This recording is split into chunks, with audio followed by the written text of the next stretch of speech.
Hello students, एक बार पुनः मैं अपने YouTube channel physics the real life में आपका स्वागत करता हूँ।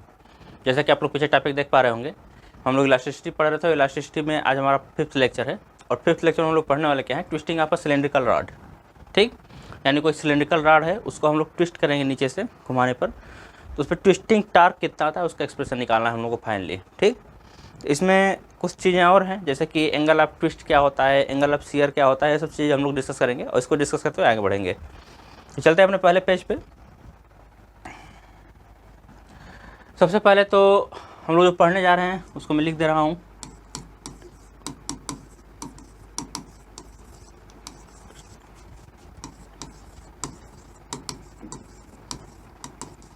Twisting of cylindrical rod. ठीक, अब सिलेंड्रिकल रॉड को ट्विस्ट करना है, इसी चीज़ को पढ़ने जा रहे हैं। तो इसमें क्या क्या होगा, तो देखिए इसमें दो नाम आता है, पहले तो एंगल ऑफ ट्विस्ट और एंगल ऑफ शियर। ये क्या होते हैं पहले इसको जानेंगे। ठीक, फिर उनमें रिलेशन निकालेंगे, फिर रिलेशन निकालने के बाद हम लोग आगे बढ़ेंगे तो एक्सप्रेशन निकालेंगे ट्विस्टिंग टार्क के लिए। ठीक, तो देखिए पहला काम क्या करने वाले हैं, ट्विस्टिंग ऑफ सिलेंड्रिकल रॉड में हम लोग क्या करेंगे। देखिए हमारे पास एक सिलेंडर होगा, तो मैं फिगर बना रहा हूँ, फिगर को थोड़ा ध्यान से समझिएगा। एक हमारे पास सिलेंडर है, ठीक, इस सिलेंडर के अपर सरफेस को हम लोगों ने क्लैंप कर दिया है। ठीक, क्लैंप करने का मतलब यह है कि इसको अपर सरफेस को हम लोगों ने फिक्स कर दिया। फिक्स्ड भी बोला सकता है, क्लैंप भी बोला सकता है। इसको कहीं पे टाइट कर दिया गया। ठीक, इसके बाद जब हम नीचे आएंगे, देखिए इसमें इसका जो रेडियस है, मैं इसके सेंटर से नीचे के सेंटर पे आता हूँ। ठीक, यहाँ से इसका रेडियस क्या हो जाएगा, r, ये लिया जा रहा है, ध्यान देते रहिएगा। अब मैं करने क्या जा रहा हूँ, एक लाइन यहाँ बनाया मैंने इस तरह से।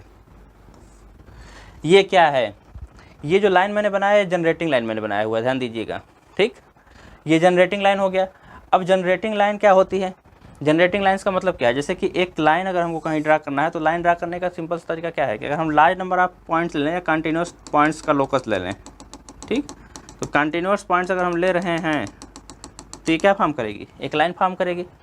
अब इसी तरह से अगर हम कंटिन्यूस लाइन्स का लोकस ले लें तो एक प्लेन फॉर्म करता है, यानी कि ढेर सारी लाइन्स बहुत पास पास ड्रा कर दी जाए तो ये क्या फॉर्म करेगा, एक प्लेन फॉर्म करेगा।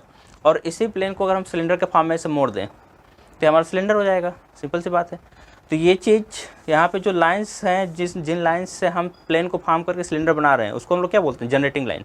तो जनरली ये जो लाइन मैंने ड्रा किया अभी ये सॉलिड लाइन, इसको हम लोग क्या बोल रहे हैं, जनरेटिंग लाइन। अब हुआ क्या, जब इसके हम नीचे टार्क लगाएंगे, मतलब ट्विस्टिंग टार्क अप्लाई कर रहे हैं इस पर, इसको घुमाएंगे, तो जब घुमाएंगे तो क्या होगा, ये जो जनरेटिंग लाइन है अपने कुछ एंगल से घूम जाएगी। तो मैं यहाँ दूसरे कलर से मार्क कर रहा हूँ। मान लीजिए कि ये लाइन घूम के ऐसे हो गई, ये एंगल जो बना ये थीटा बना। ठीक, और यहाँ से जो एंगल बना हमारा ये क्या बन गया, फाई। ठीक, ध्यान दीजिएगा, यहाँ पे पहले पॉइंट बी पर हमारी जनरेटिंग लाइन थी और बाद में कहाँ आ गई, बी डैश पे।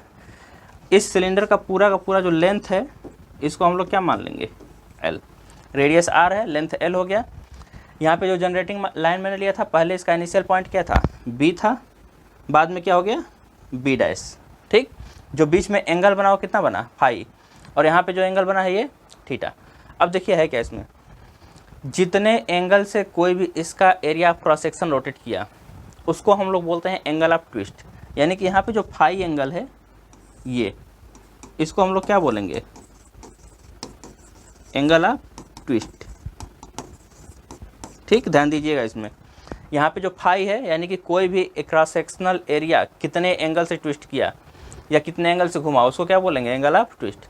दूसरी चीज़ इसमें यह है, जैसे जैसे रॉड की लेंथ बढ़ती चली जाएगी, ठीक, तो रॉड के लेंथ के बढ़ने के साथ एंगल ऑफ ट्विस्ट बढ़ता है, ये ध्यान दीजिएगा। उसके बाद जनरेटिंग लाइन जो एंगल फॉर्म कर रही है, मतलब इनिशियल जनरेटिंग लाइन और रोटेट करने के बाद जो जनरेटिंग लाइन है, ये जो एंगल फॉर्म कर रही है इसको बोलते हैं हम लोग एंगल ऑफ शियर। यानी कि जो ये एंगल है थीटा, इसको हम लोग क्या बोलेंगे, एंगल ऑफ शियर। ये ध्यान दीजिएगा। अगर इसको डिफाइन करना हो, कभी कभी डिफिनेशन पूछ लेता है एक नंबर में, तो इसको आप लोग एंगल ऑफ ट्विस्ट को कैसे डिफाइन करेंगे? The angle by which any cross section of the cylindrical rod rotates is called angle of twist. ठीक, मैं जो बोलता जा रहा हूँ उसको आप लोग स्लो करके लिख लीजिएगा। दूसरा क्या है एंगल ऑफ शियर के लिए? एंगल ऑफ शियर को अगर डिफाइन करना हो तो कैसे आप लोग डिफाइन करेंगे? The angle by which any generating line gets rotated या gets displaced is known as angle of shear. ठीक, तो इस तरह से आप लोग लिख सकते हैं इसको। यहाँ पे ध्यान दीजिएगा, एंगल ऑफ शियर यहाँ पे है, एंगल ऑफ ट्विस्ट यहाँ पे है। अब हम लोग निकालेंगे क्या यहाँ से? रिलेशन। हाँ, यहाँ पे दो चीज़ें मैंने बताई, एक चीज़ और बता दिया। लेंथ बढ़ने के साथ वो यहाँ से पता चल, जब रिलेशन निकालेंगे वहाँ से तो पता चल जाता है, बट यहाँ पे मैं बताता हूँ लेंथ बढ़ने के साथ एंगल ऑफ ट्विस्ट क्या होगा? बढ़ेगा। और रेडियस बढ़ने के साथ एंगल ऑफ शियर बढ़ेगा। ठीक, मतलब एंगल ऑफ शियर किस पे डिपेंड करेगा? रेडियस पे, लेंथ पे डिपेंड नहीं करता। और जो एंगल ऑफ ट्विस्ट है वो किस पे डिपेंड करेगा? लेंथ पे। तो अभी मैं इसमें रिलेशन निकालने जा रहा हूँ, तो अब ध्यान रखिएगा इसका रिलेशन निकालने के लिए हम लोग करेंगे क्या? आप लोगों ने एक फार्मूला पढ़ा होगा, angle is equal to arc upon radius. ठीक, ये फार्मूला आप लोगों ने पढ़ा हुआ है। अब देखिए ध्यान से, यहाँ बी बी डैश क्या है? ये आर्क लिया गया है, इसका रेडियस क्या लिया है मैंने? आर। तो रेडियस यहाँ भी आर रहा होगा, ये जो मैंने पहले मार्क किया ये भी आर रहा होगा और ये भी आर ही रहा होगा। ठीक, वो रेडियस सिर्फ रोटेट किया, जैसे रेडियस पहले ये था घूम करके ऐसे हो गया। ठीक, तो रेडियस तो ही रही ना, तो हमारा जो रेडियस वो आर ही रहा। आर कितना हो गया? B B dash. ठीक, और एंगल कितना है? फाई। तो यहाँ से हम लोग क्या निकाल सकते हैं? फाई इज इक्वल टू कितना आ जाएगा? B B dash upon radius की वैल्यू आर। ठीक, या यहीं से क्या आ जाएगा हमारे पास? B B dash is equal to are phi. ठीक, इसको मैं क्वेश्चन नंबर 1 बोल रहा हूँ। इसी तरह से ध्यान से देखिएगा, यही आर्क ले रहा हूँ मैं और अब की बार लेंथ ले रहा हूँ। रेडियस के जहाँ पे क्या आ जाएगा? लेंथ। तो कैसे आ जाएगा? थीटा की वैल्यू अगर हमको निकालना है तो थीटा की वैल्यू कितनी आ जाएगी? थीटा इज इक्वल टू फिर से आर्क, तो आर्क तो ही है बी बी डैश, कितना रोटेट किया है? बी बी डैश अपान, अब की जगह बार आर के जहाँ पे क्या आ जाएगा? Length L. ठीक, कितने लेंथ पे है? तो यहाँ पे हम लिख देंगे एल। यहाँ से फिर से क्या आ जाएगा हमारे पास? B B dash is equal to L theta. इसको दूसरा इक्वेशन बोल देते हैं। अब देखिए, दोनों ही इक्वेशंस का लेफ्ट हैंड साइड बराबर है, तो अगर लेफ्ट हैंड साइड बराबर है तो इनके राइट हैंड साइड भी बराबर होंगे दोनों के दोनों। यहाँ से हम क्या लिख सकते हैं? मैं बोर्ड को थोड़ा ऊपर कर शिफ्ट कर लेता हूँ, आप लोगों को दिखता रहेगा। यहाँ से हम क्या लिखने जा रहे हैं? जो एल थीटा होगा वो किसके बराबर आ जाएगा? आर फाई के बराबर। या यहाँ से थीटा इज इक्वल टू कितना आ जाएगा? R phi upon l. ठीक, आर फाई अपान एल, या फिर इसको फाई आर अपान एल लिख सकते हैं, दोनों एक ही चीज़ है। यानी कि ये किस में रिलेशन हो गया? ये एंगल ऑफ शियर है और ये क्या है? Angle of twist. तो इसको आप लोग लिख सकते हैं, ये क्या हो गया? रिलेशन बिटवीन, मैं लिख देता हूँ सीधे, थीटा एंड फाई। ठीक, जानते रहिएगा, यहाँ पे थीटा क्या है?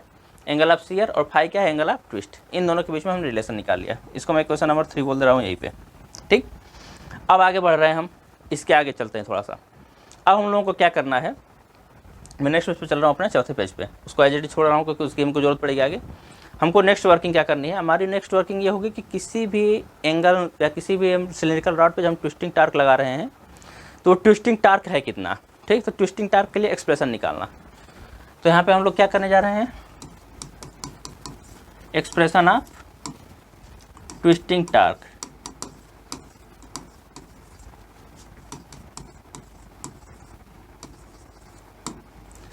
एक्सप्रेशन ऑफ ट्विस्टिंग टार्क हम लोग फाइंड आउट करने जा रहे हैं। अब इसके लिए क्या करेंगे हम लोग? देखिएगा ध्यान से, तो इसके लिए यही सबसे इंपॉर्टेंट डेरिवेशन है जो अक्सर आप लोगों के एग्जाम में पूछता है, इलाहाबाद यूनिवर्सिटी में खासकर पूछा गया कई बार, तो इस पर ज़्यादा फोकस कीजिएगा आप लोग। कभी कभी रिलेशन पूछता है 1 नंबर में, रिलेशन भी इसका यूज होगा, इसमें यूज़ करना पड़ेगा रिलेशन को। ठीक, अब यहाँ पे हम लोग करेंगे क्या? यहाँ पे मैं फिगर थोड़ा सा बड़ा बना रहा हूँ। बड़ा इसलिए बना रहा हूँ कि इसमें कई चीज़ें बनानी पड़ेगी जिसको आप लोगों को समझना पड़ेगा। देखिए,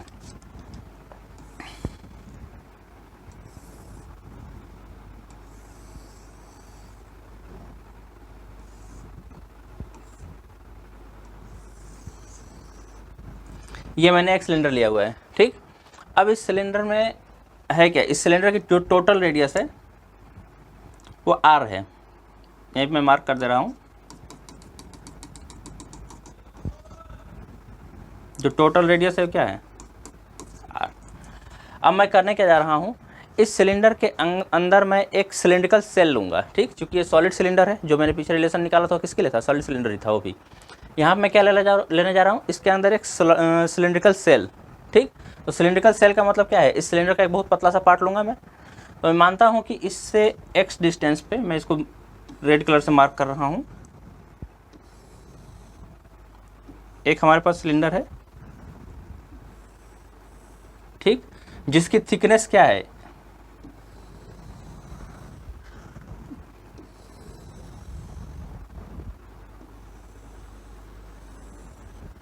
फिगर थोड़ा सा केयर कीजिएगा क्योंकि फिगर ही इंपॉर्टेंट है, इसमें थोड़ा ज़्यादा इंपॉर्टेंट है। इसमें मैं क्या मान रहा हूँ, अब ध्यान दीजिएगा, ये मैं जो ले रहा हूँ रेड कलर से मैं मार्क किया हूँ डॉट, जिसको मैं शेडेड भी कर देता हूँ ताकि आप लोगों को चीज़ें क्लियर रहें।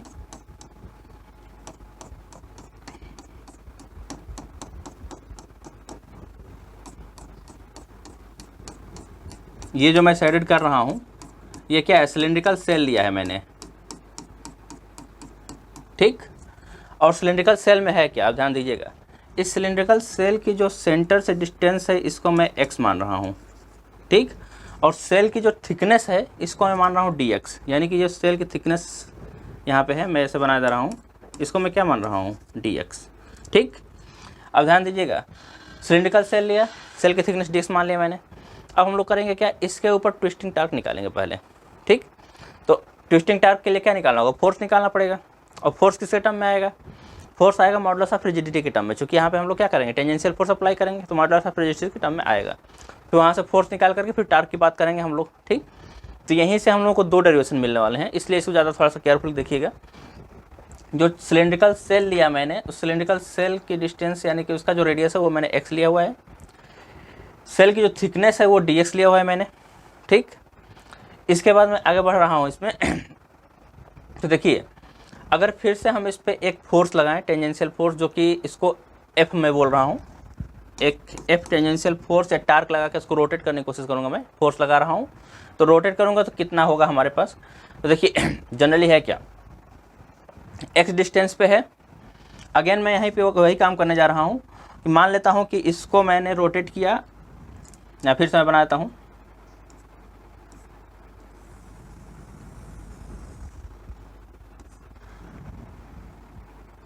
अभी कॉम्प्लिकेटेड होता जा रहा है थोड़ा सा, इसमें मैं बना रहा हूँ छोटा सा, लेकिन आप लोग समझिएगा, ठीक।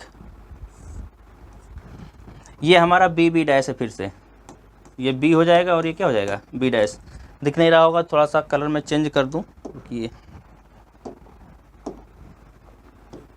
ये हमारा बी है और ये हमारा बी डैश है, ग्रीन से मैंने मार्क कर दिया।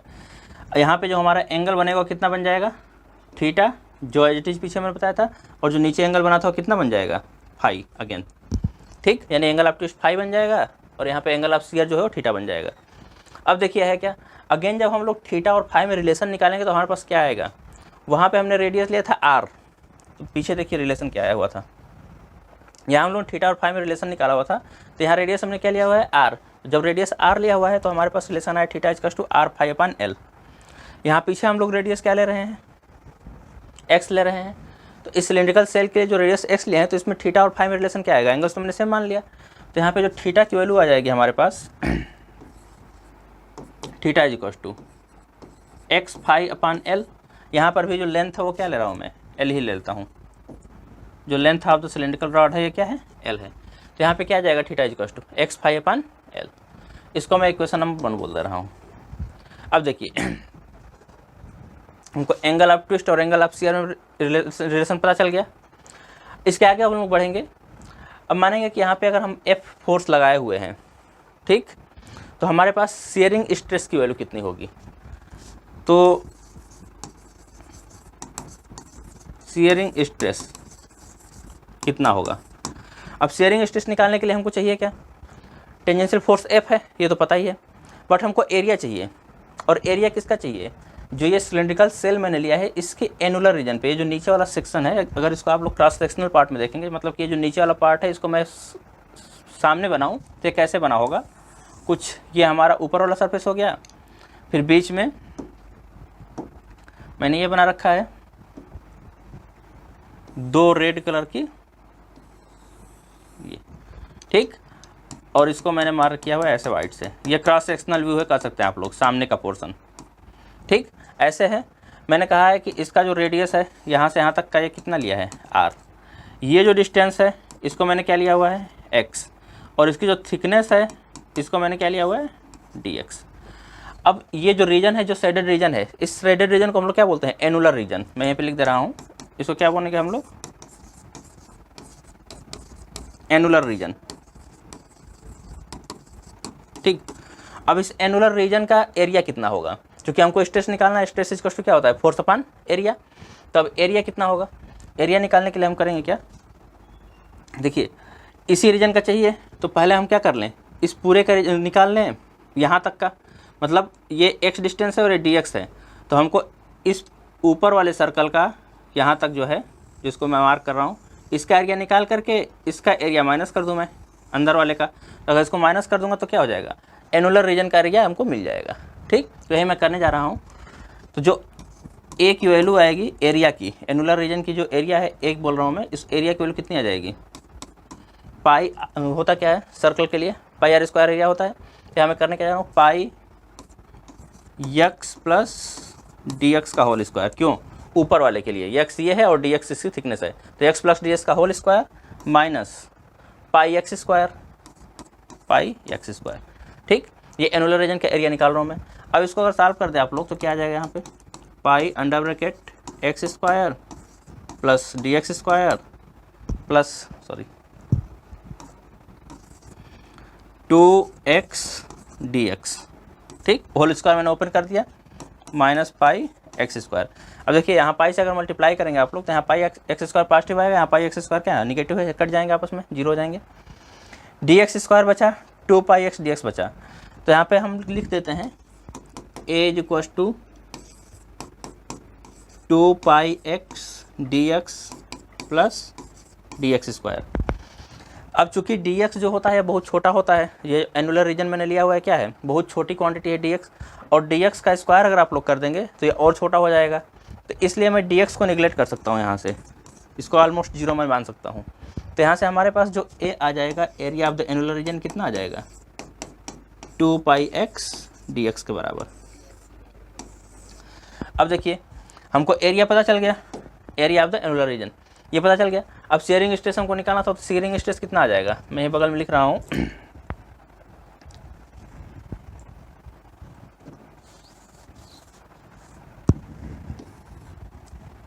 Sharing stress equals to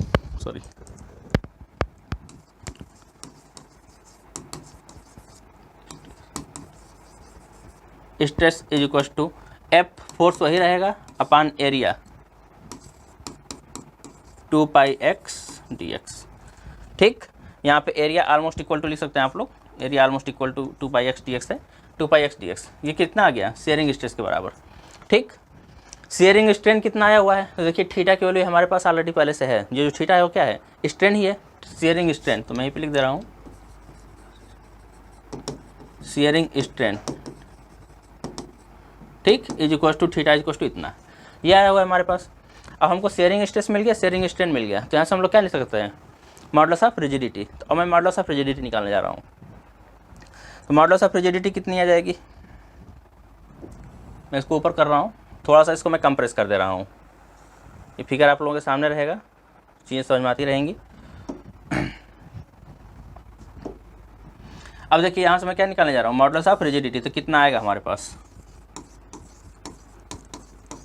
modulus of rigidity of cylindrical rod, मैं स्टार्ट में लिख रहा हूँ CR लिख रहा हूँ, तो सिलिंड्रिकल रॉड है, ठीक। इज इक्वल टू कितना हो जाएगा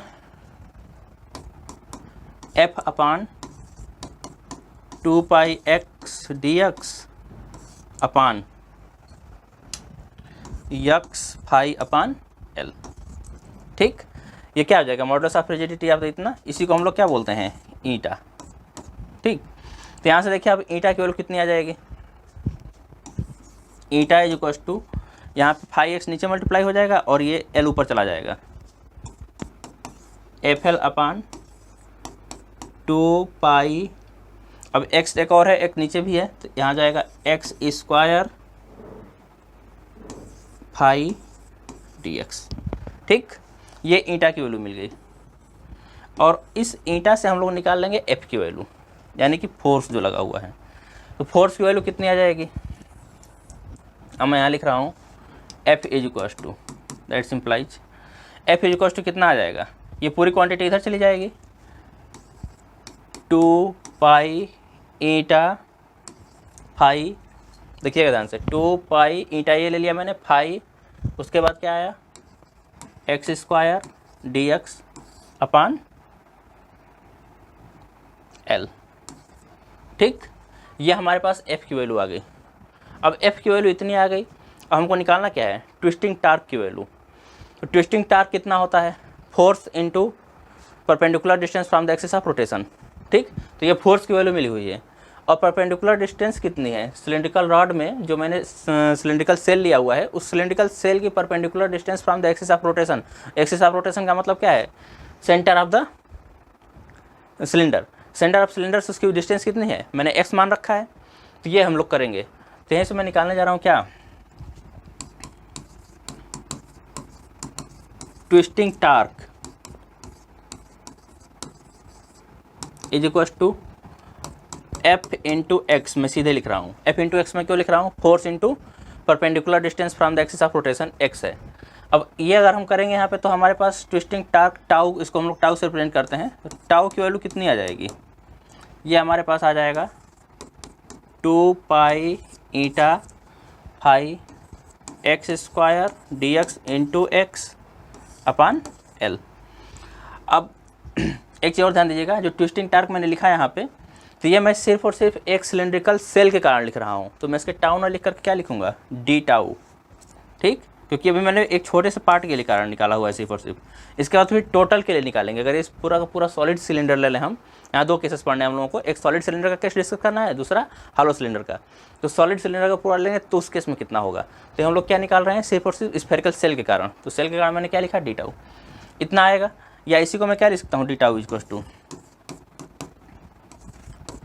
2 pi eta phi x cube D x upon L.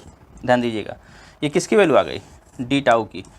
ये डी टाउ क्या है, ट्विस्टिंग टार्क है, किस पर, जो सिलेंड्रिकल सेल मैंने एज्यूम किया हुआ है। ठीक, अब इसके और आगे मैं बढ़ता हूँ, तो हमको क्या निकालना पड़ेगा, यहाँ पे टोटल सिलेंडर के कारण हमको निकालना है, टोटल सिलेंडर पर हम ट्विस्टिंग टार्क जो लगेगा वो कितना लगेगा। और उसके लिए हम लोग करेंगे क्या, यहाँ पे देखिए जो हमारा डी एक्स है, ये लिया गया है कहाँ पे, सिलेंड्रिकल सेल की थिकनेस, हमको पूरे की थिकनेस लेनी है।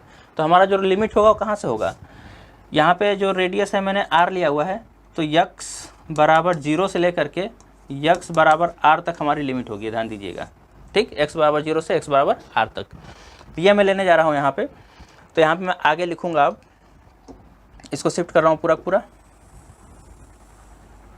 और यहीं से आगे मैं लिख रहा हूँ। ठीक, अब यहाँ पे क्या आ जाएगा, टोटल ट्विस्टिंग टार्क,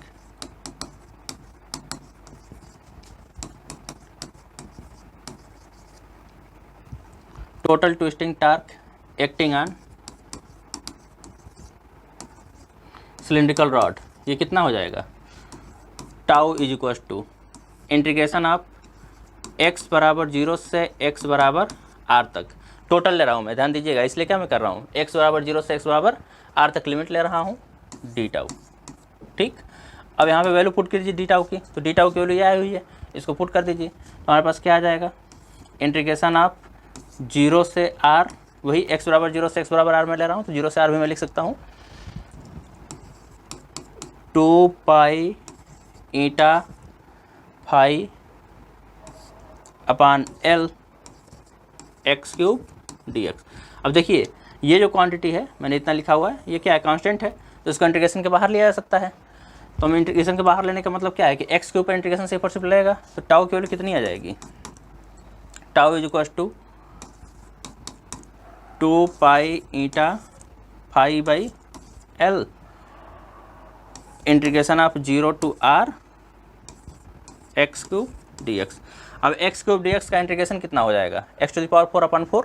ठीक, ये लोग आप लोग जानते हैं, तो टाउ की वैल्यू कितनी आ जाएगी, 2 pi eta phi upon L X to the power 4/4 और इस पर लिमिट क्या लगेगा 0 से r।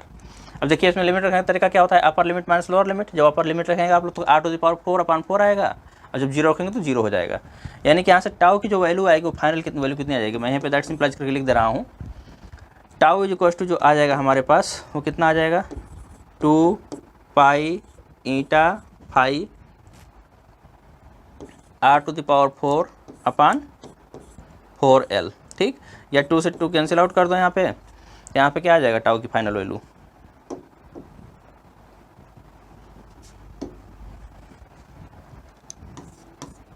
Tau is equal to pi eta phi r to the power 4/2l। ठीक, ये टोटल ट्विस्टिंग टार्क है, total twisting torque acting upon the cylindrical rod. ठीक, ये वैल्यू मिल गई हमको pi eta phi r to the power 4/2l। अब देखिए यहाँ पे एक टर्म पूछा जाता है टॉर्सनल रिजिडिटी क्या होती है। ठीक, टॉर्सनल कांस्टेंट या टॉर्सनल रिजिडिटी ये क्या होती है। तो देखिए टॉर्सनल रिजिडिटी को डिफाइन कैसे करते हैं, ट्विस्टिंग टार्क पर यूनिट एंगल ऑफ ट्विस्ट। ठीक, यहाँ पे फाई क्या था, एंगल ऑफ ट्विस्ट था, तो पर unit angle of phi twist कर लें तो उसको हम लोग क्या बोलते हैं ट्विस्टिंग टार्क। तो इसके आगे मैं थोड़ा सा और बढ़ रहा हूँ, इसी में लिख देता हूँ आगे मैं, क्योंकि अगले पेज पे फिर से मुझे कुछ लिखना है। इस फार्मूले को ध्यान दीजिएगा, मैं बोर्ड शिफ्ट करते चला जा रहा हूँ तो आप लोग लिखते जाएंगे तो ज़्यादा समझ में आएगा, चीज़ें क्लियर ज़्यादा होंगी। तो यहाँ से क्या आ जाएगा हमारे पास, अब देखिए मैं इसको लिखने जा रहा हूँ। ये टाउ क्या है, ट्विस्टिंग टार्क आ गया। मैं क्या बोला अभी टॉर्सनल रिजिडिटी, टॉर्सनल रिजिडिटी या इसी को क्या बोलते हैं टॉर्सनल कांस्टेंट। ठीक, या इसी को हम लोग बोलते हैं torsional torque, torsional torque per unit twist ये भी बोला जाता है। इसके 3 नाम है, ध्यान दीजिएगा, टॉर्सनल रिजिडिटी, टॉर्सनल कांस्टेंट या torsional torque per unit twist. ठीक, ये 3 नाम है। इसको हम लोग दिखाते हैं सी से, ध्यान दीजिएगा सी। और चूंकि मैंने सॉलिड सिलेंडर लिया हुआ था यहाँ पे तो इसको मैं क्या लिख दूंगा सी एस से रिप्रेजेंट करेंगे तो सी एस की वैल्यू कितनी आ जाएगी टाउ बाई फाई के बराबर। पर यूनिट ट्विस्ट करना है तो फाई की वैल्यू 1 कर देंगे तो टाउ के बराबर आ जाएगा। और टाउ बाई फाई की वैल्यू कितनी आ जाएगी, तो यहाँ से देखिए टाउ अपन फाई अगर करेंगे टाउ अपन फाई की वैल्यू कितनी आ जाएगी, ये pi eta r to the power 4/2l के बराबर। यानी जो सी एस की वैल्यू आ जाएगी हमारे पास टॉर्सनल रिजिडिटी या टॉर्सनल कांस्टेंट या torsional torque per unit twist, इसकी वैल्यू कितनी आ जाएगी pi eta r to the power 4, ये ईटा बनाया हूँ n नहीं है /2l। ये हमारे पास क्या मिल गया सॉलिड सिलिंड्रिकल रॉड जो है, सॉलिड सिलिंड्रिकल रॉड के लिए टॉर्सनल रिजिडिटी मिल गई। ठीक, अब इसी तरह से हम लोगों को निकालना है हॉलो सिलिंड्रिकल रॉड के लिए। ठीक, सॉलिड सिलेंडर के लिए हम लोग निकाल लिया, अब हॉलो सिलिंड्रिकल रॉड के लिए क्या करना होगा। तो देखिए मैं इसी पेज पे थोड़ा सा मैं बता देता हूँ, क्योंकि मैक्सिमम चीज़ें हम लोगों को वही करनी है, सिर्फ और सिर्फ लिमिट की वैल्यू चेंज करनी है। ठीक, देखिए सॉलिड सिलेंडर हो गया, इसको मैं पीछे कर रहा हूँ थोड़ा सा, मैं यहाँ से स्टार्ट कर रहा हूँ। ठीक, अब देखिए जब हॉलो सिलेंडर की बात करेंगे हम लोग तो हॉलो सिलेंडर में क्या होगा, हॉलो सिलेंडर जब हम बनाएंगे तो हॉलो सिलेंडर का केस क्या होता है, यहाँ पे मैं थोड़ा सा बना देता हूँ नीचे।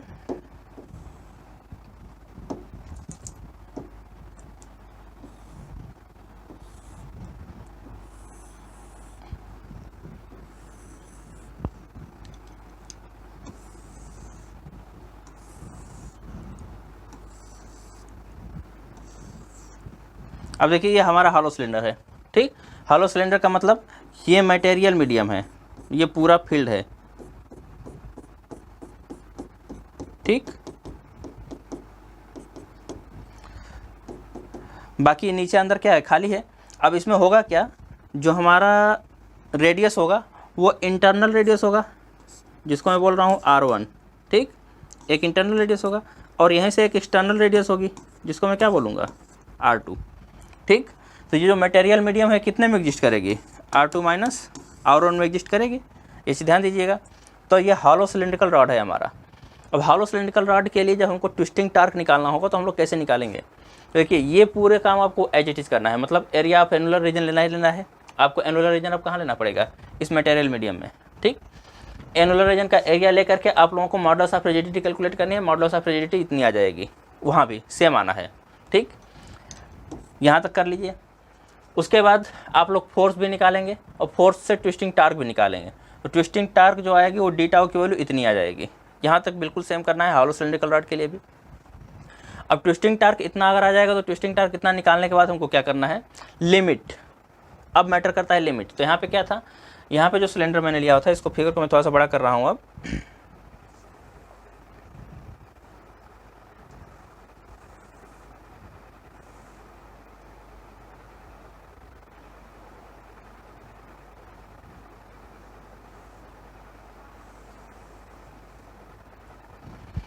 यहाँ पे जो सिलेंडर मैंने लिया हुआ है, यहाँ पे क्या था, सॉलिड सिलेंडर मैंने माना हुआ था, बट सॉलिड सिलेंडर के केस में क्या है, यहाँ पे मैं सिलिंड्रिकल सेल लिया था और सिलिंड्रिकल सेल से सारा डेरिवेशन किया। ठीक, अब जब हम हॉलो सिलेंडर लेंगे तो क्या होगा, अंदर वाला पोर्शन खोखला होगा, अंदर वाला पोर्शन खोखला होगा तो एक R1 रेडियस ले लिया इनर रेडियस, और आउटर रेडियस क्या कर दिया मैंने, R2। अब जब हम लिमिट की बात करेंगे तो हम क्या करेंगे, R1 से R2 तक की बात करेंगे। ठीक, लिमिट की जब बात करेंगे तो कहाँ से कहाँ तक बात करेंगे हम लोग, R1 से, मान लीजिए हमारा R1 हो जाएगा और बाहर वाला क्या हो जाएगा, R2। तो R1 से R2 तक की बात करेंगे। तो मैं देखिए यहीं से करने जा रहा हूँ, मैं अगले पेज पे चल रहा हूँ अपने। जो फोर्स ट्विस्टिंग टार्क की वैल्यू आई हुई है, डी टाउ की वैल्यू, वो मैं यहाँ लिख रहा हूँ। डी टाउ की वैल्यू कितनी आई हुई थी, पीछे से मैं देख लेता हूँ। डी टाउ की वैल्यू कितनी आई है, 2 पाई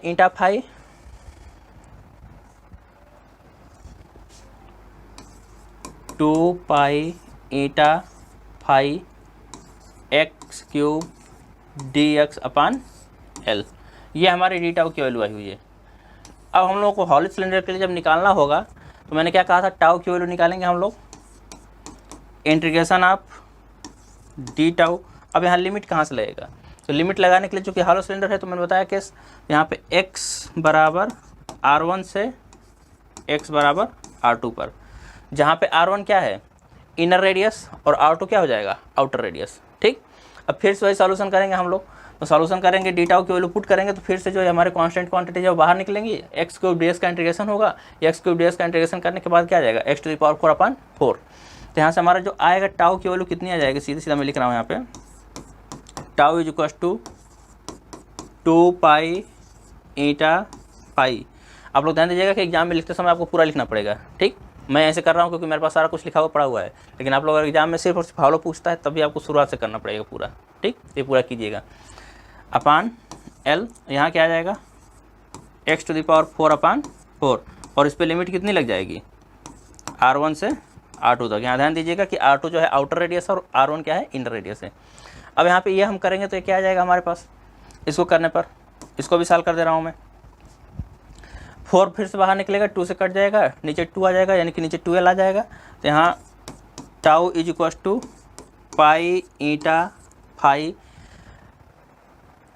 अपान 2l, नीचे आ जाएगा। अब यहाँ पे देखिए जब लिमिट रखेंगे तो 4 तो मैंने बाहर निकाल दिया, पहले R2 रखा जाएगा तो R2 to the power 4 minus R1 रखा जाएगा तो R1 टू द पावर 4। तो यहाँ पे क्या आ जाएगा, R2 to the power 4 minus R1 to the power 4। ठीक, यही मैं लिख दे रहा हूँ here, R1 is equal to क्या है, इनर रेडियस, और R2 क्या है,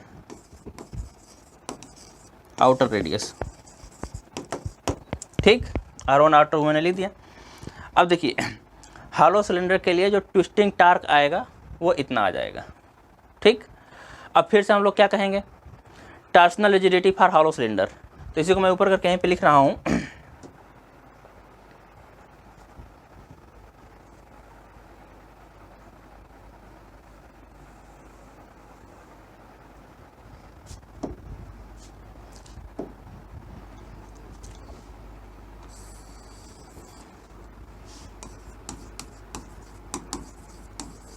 टॉर्सनल रिजिडिटी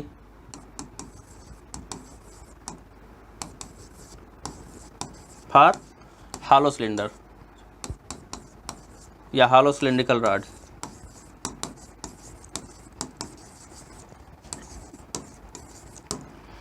अब ये कितना आ जाएगा torsional rigidity for hollow cylindrical rod? Hollow cylindrical rod के लिए हम लोग निकालेंगे तो क्या आ जाएगा, फिर से टाउ अपन फाई करेंगे हम लोग, इसको हम लोग डिनोट करेंगे CH से, चूंकि हॉलो सिलिंड्रिकल रॉड है तो इसको मैं किससे डिनोट करूंगा, CH से। और CH की वैल्यू कितनी आ जाएगी, यहाँ देखिए टाउ अपन फाई निकालेंगे तो पाई ईटा यहाँ पे आ जाएगा, pi eta upon 2L under bracket R2 to the power 4 minus R1 to the power 4। ठीक, ये किसकी वैल्यू आ गई, CH की, मतलब टॉर्सनल रिजिडिटी या torsional constant for the hollow cylinder. ये ध्यान दीजिएगा कि मैंने आधे से किया हुआ है तो ये बहुत कम में हो गया। ठीक, अगर पूरा करेंगे आप लोग तो फिर से उतना लिखना पड़ता है आप लोगों को, तो ये आप लोग जब एग्जाम में लिखेंगे तब आप लोग करेंगे, वहाँ पे डिपेंड करेगा कि कौन सा पूछा है, सॉलिड सिलेंडर के लिए पूछा है कि हॉलो सिलेंडर के लिए पूछा हुआ है। ये निकाल दिया हमने। अब देखिए यहाँ पे दो चीज़ें हैं, एक हॉलो सिलेंडर के लिए हमको ये मिल गया और दूसरा मिल गया सॉलिड सिलेंडर के लिए। उसको मैं यहीं पे लिख देता हूँ, कितना आया हुआ है, CS की जो वैल्यू आई थी वो कितनी आई थी, pi eta R to the power 4 upon 2L। ठीक, यहाँ पे मैंने ये लिख लिया। अब देखिए इसके आगे हम लोगों से एक क्वेश्चन पूछा गया कई बार। ठीक, उस क्वेश्चन को कर लेते हैं। यहाँ तक ये पूरा कंप्लीट है, ध्यान दीजिएगा। आप लोगों से टॉर्सनल कांस्टेंट, टॉर्सनल रिजिडिटी ही पूछी जाएगी। टॉर्सनल कांस्टेंट और टॉर्सनल रिजिडिटी हॉलो सिलेंडर के लिए तो पूछेगा, सॉलिड सिलेंडर के लिए पूछेगा, दोनों मैंने निकाल दिया। दोनों निकालने के बाद angle of twist, angle of shear मैंने बता ही दिया, angle of twist, angle of shear में रिलेशन मैंने बता ही दिया है पहले। अब यहाँ पे ये दोनों निकालने के बाद कई बार एक न्यूमेरिकल पूछ लेता है। न्यूमेरिकल क्या है, उसमें कह सकते हैं कि एक तरह से ये प्रूफ है, इसमें पूछा जाता है। मैं दिखाता हूँ, क्वेश्चन लिखा हूँ मैं, ये है, so that a hollow cylindrical rod is better shaft than a solid cylindrical rod if both are of same material, same length and same mass. ठीक, ये लिखा हुआ है। इसमें कहा क्या गया है, hollow cylindrical rod is a better shaft. Shaft क्या होता है, पहले से ये समझ लीजिए। शाफ्ट क्या होता है, जैसे कहीं पर भी दो चीज़ों को घुमाना है।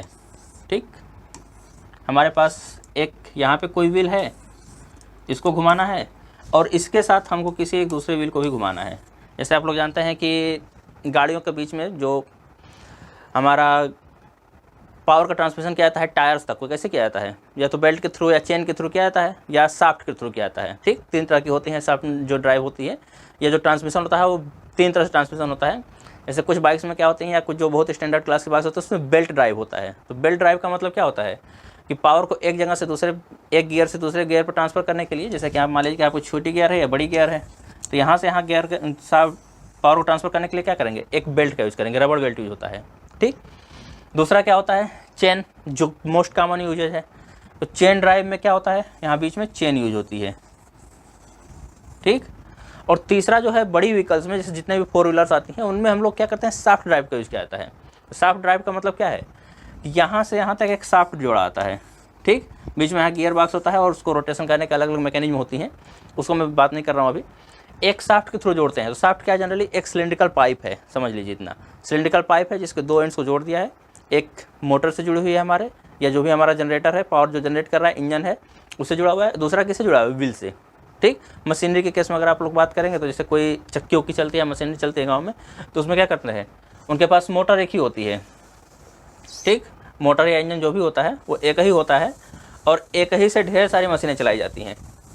तो उनके पास में मैकेनिज्म क्या होता है, उनके पास में मैकेनिज्म यही होता है कि एक शाफ्ट ले लिए, इस शाफ्ट पे यहाँ पे एक व्हील लगाया जिसको कनेक्ट कर दिया मोटर से, ध्यान से समझिएगा। ठीक, ये गांव के लोग बहुत अच्छे समझते हैं जो लोग देखे होंगे। उसके बाद इसके ऊपर 2-3 पहिए और लगा दिए डिमांड के हिसाब से, मान लीजिए 3-4 पहिए लगा दिए मैंने। ठीक, अब यहाँ पे हमारा एक मशीन लगा हुआ है जिसको घुमाना है, इससे ये लगा दिया बेल्ट। यहाँ दूसरी मशीन घुमानी है तो इसको लगा दिया बेल्ट। यहाँ तीसरी मशीन चलानी है तो इससे लगा दिया बेल्ट। अब इसमें जो पावर ट्रांसफ़र और किसके थ्रू हो रहा है, मेन तो यही है बीच वाला पार्ट ना, जो हमारा सिलिंड्रिकल पाइप है। तो इस सिलिंड्रिकल पाइप में ही कहा जाता है कि जो सॉलिड सिलिंड्रिकल पाइप होती है उसके कंपैरिजन में जो हॉलो सिलिंड्रिकल पाइप होती है, यानी जो पाइप अंदर से खोखली हो, वो क्या होगी, बेटर शाफ्ट मानी जाती है। इसी को शाफ्ट बोलते हैं हम लोग, याद ध्यान दीजिएगा। तो ये बेटर शाफ्ट होगी। ठीक, तो इसको प्रूव कैसे करेंगे हम लोग, तो देखिए मैं इसको हटा रहा हूँ यहाँ से। प्रूव करने के लिए सिंपली करना क्या है, हमारे पास दो फार्मूले हैं, दोनों को मैं लिख लेता हूँ। एक हमारे पास फार्मूला है सी एच का, यानी कि torsional rigidity.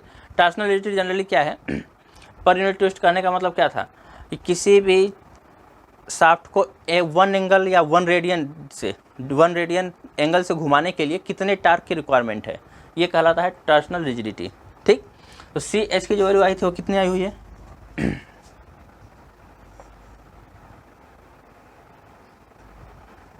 Pi eta upon 2L, pi eta upon 2L R2 to the power 4 minus R1 to the power 4, ये आया हुआ है।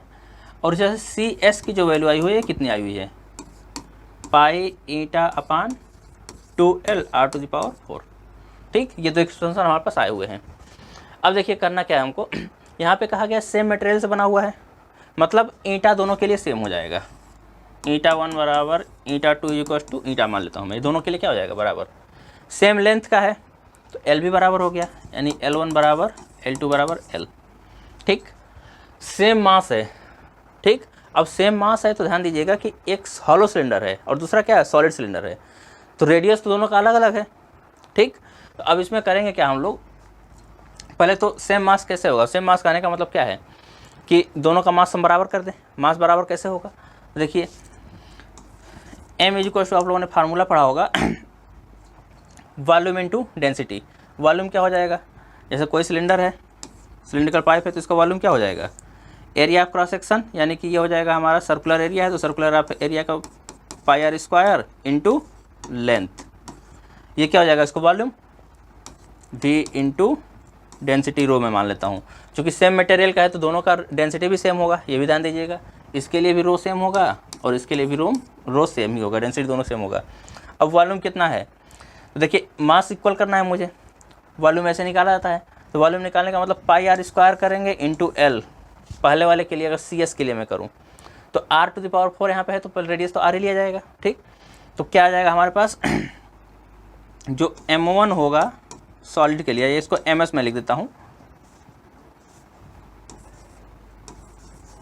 MS mass of the solid rod, ये कितना आ जाएगा, pi R square L into rho. यहाँ तो कोई दिक्कत नहीं है।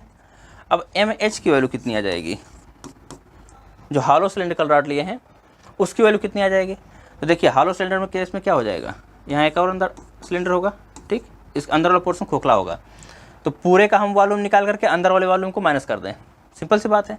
पूरे का वॉल्यूम निकालें, अंदर वाले वॉल्यूम को माइनस करें, जो खोखला पोर्शन है तो जो मटेरियल मीडियम मिल जाएगा हमको। तो यही मैं करने जा रहा हूँ, तो पाई R2 स्क्वायर माइनस पाई R1 स्क्वायर, ये हो जाएगा क्या, दोनों का वो, और इसको मल्टीप्लाई करता हूँ L से, तो हमारे पास क्या आ जाएगा, वॉल्यूम आ जाएगा मटेरियल मीडियम का, और इसी को मल्टीप्लाई करता हूँ रो से।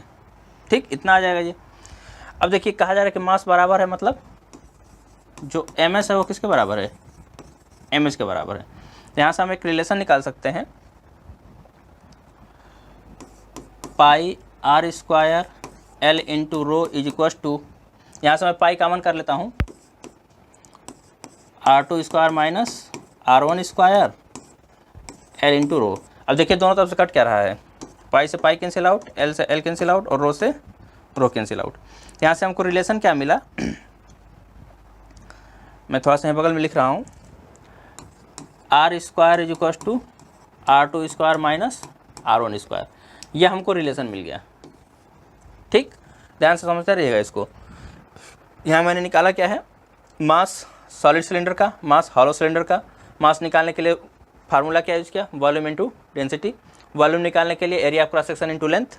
यही काम यहाँ पे किया हुआ है, यही काम यहाँ पे किया हुआ है, दोनों को इक्वेट कर दिया। इक्वेट करके हमने एक रिलेशन निकाल लिया, R square equal to R2 square minus R1 square. ठीक, अब हम करने क्या जा रहे हैं, इसको कंपेयर करने जा रहे हैं। ठीक, तो ये पहला इक्वेशन है हमारा, इसको हमने किया क्या दूसरा। अब यहाँ मैं लिखूँगा, थोड़ा सा मैं इसको ऊपर कर लेता हूँ, आप क्वेश्चन की जरूरत नहीं है आप लोगों को, बट फार्मूले की जरूरत पड़ेगी। ठीक, ध्यान दीजिएगा, क्वेश्चन की जरूरत नहीं है लेकिन फार्मूले की जरूरत है, तो मैं इसको यहाँ कर देता हूँ। तो हमारे पास क्या आ जाएगा, from equation 1 divided by 2 C H upon C S की वैल्यू मिल जाएगी हमको। CH/CS की वैल्यू कितनी आ जाएगी, ध्यान से देखिए यहाँ पे पाई eta upon 2L, pi eta upon 2L दोनों में है, तो ये तो सामने वाली क्वांटिटी सीधे से कट जाएगी। R2 square R2⁴ minus R1⁴ ये है, तो हमारे पास बचेगा क्या, R2⁴ माइनस R1⁴ अपान R⁴ ये क्वांटिटी हमारे पास बचेगी जब हम ये निकालेंगे CH/CS। तो यहीं से हम लोग क्या लिख सकते हैं, ध्यान से देखिएगा, R2⁴ माइनस R1⁴ को मैं क्या लिख सकता हूँ, R2 square plus R1 square और दूसरे ब्रैकेट में R2 square minus R1 square, ये मैं लिख सकता हूँ इसको। ये जनरली क्या है, स्क्वायर का स्क्वायर है, मतलब R2 स्क्वायर का स्क्वायर इसको लिखा सकता है, R1 स्क्वायर का स्क्वायर लिख सकते हैं, और A square minus B square का फार्मूला लगा देंगे। तो A square minus B square किसके बराबर होता है, A square A plus B A minus B के बराबर। तो यहाँ से ये मैंने लिख लिया। जापान में क्या आ जाएगा, R⁴।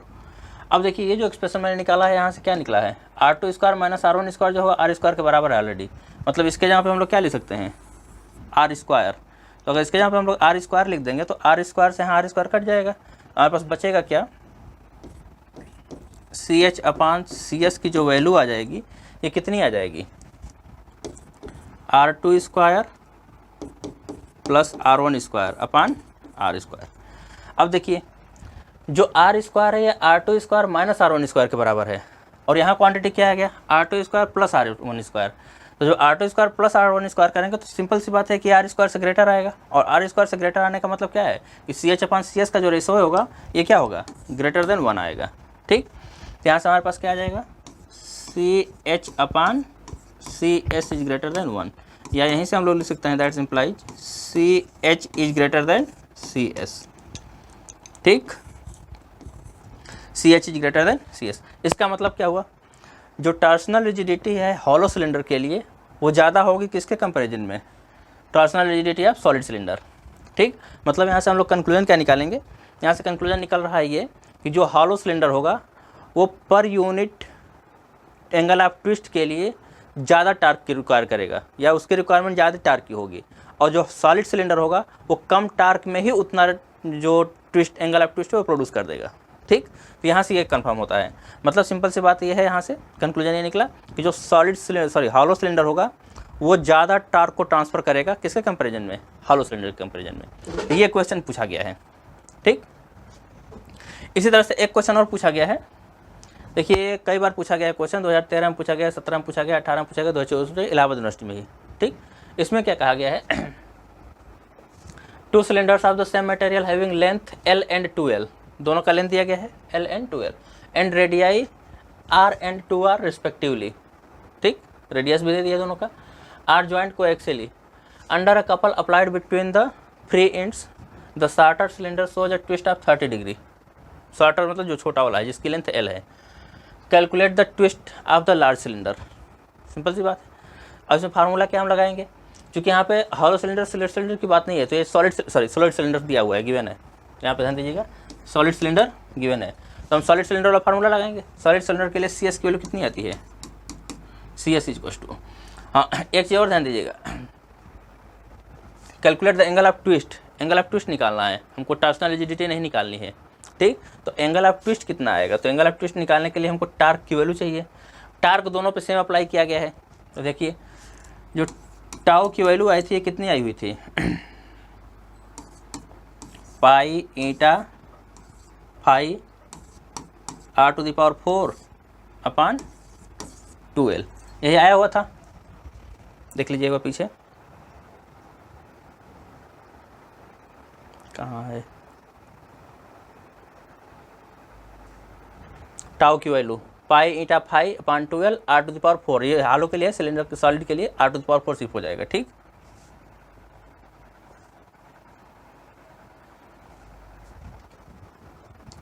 अब इस क्वेश्चन के अकॉर्डिंग क्या है हमारे पास, जो L1 है वो L के बराबर है, जो L2 है वो किसके बराबर है, 2L के बराबर है। ठीक, जो R1 है वो R के बराबर है, और जो R2 है वो किसके बराबर है, 2R के बराबर है। ठीक, L 2L दिया हुआ है, R 2R दिया गया है।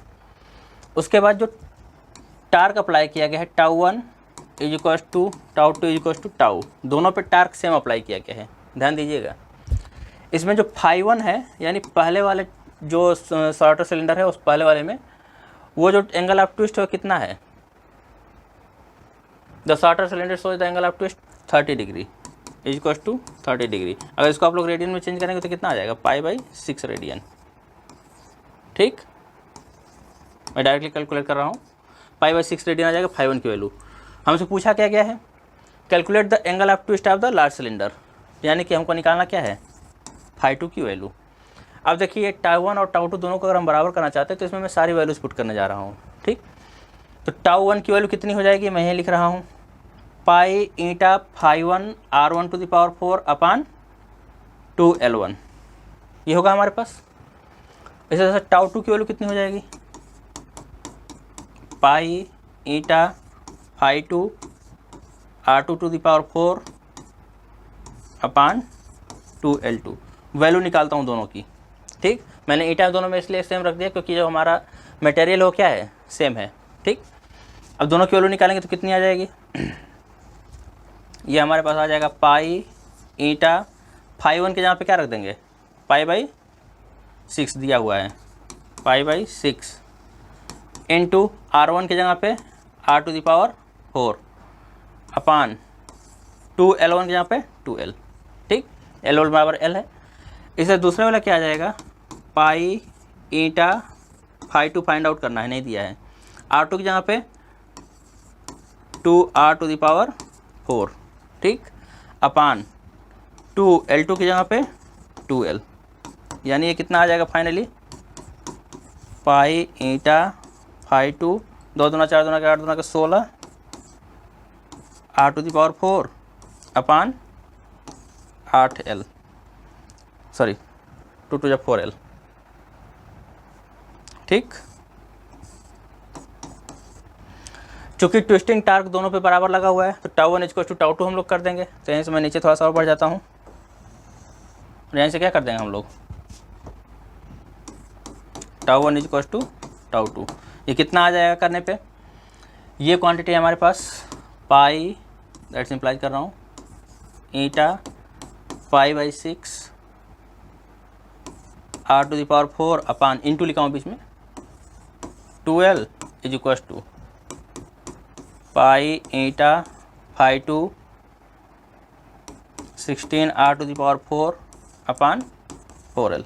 अब देखिए क्या कट रहा है, ये कटा, r टू द पावर 4 से r to the power 4 cut जाएगा, l से l कैंसिल आउट हो जाएगा, 2 2 जा 4 नीचे कट जाएगा और 2 8 जा 16। ठीक, अब यहाँ पे देखिए, यहाँ पे 8 फाई 2 बचा सिर्फ और सिर्फ, और इधर क्या बचा है π/6, यानी कि 8 फाई 2 इज इक्वल टू π/6, या दैट सिंप्लाइज फाई 2 की वैल्यू कितनी आ जाएगी, π/48। 6 इंटू 8 कर देंगे आप लोग, फाई 2 की वैल्यू कितनी आ जाएगी, π/48। यानी जो सेकेंड सिलेंडर है हमारे पास, लार्जर सिलेंडर, उसका एंगल ऑफ ट्विस्ट कितना होगा, π/48 के बराबर। ये क्वेश्चन था हमारा, इसका सोल्यूशन था। तो ये रहा आज का हमारा पूरा कंप्लीट लेक्चर, जिसमें हम लोगों ने क्या क्या डिस्कस कर लिया, twisting of a cylindrical rod, cylindrical solid rod भी डिस्कस कर लिया हम लोगों ने, हॉलो रॉड भी सिलेंडर का कर लिया, दोनों का कंपैरिजन भी कर लिया, कौन सा बेटर होता है। उसके बाद हम लोग एक क्वेश्चन भी कर लिया। ठीक, इसमें देखता हूँ अगर एक दो क्वेश्चन और मिल जाएंगे जो नए टाइप के होंगे तो उसको मैं करा दूंगा। अगले लेक्चर में हम लोग क्या पढ़ने वाले हैं, बेंडिंग ऑफ बीम्स। ठीक, तो मिलते हैं फिर नेक्स्ट वीडियो में, तब तक के लिए धन्यवाद।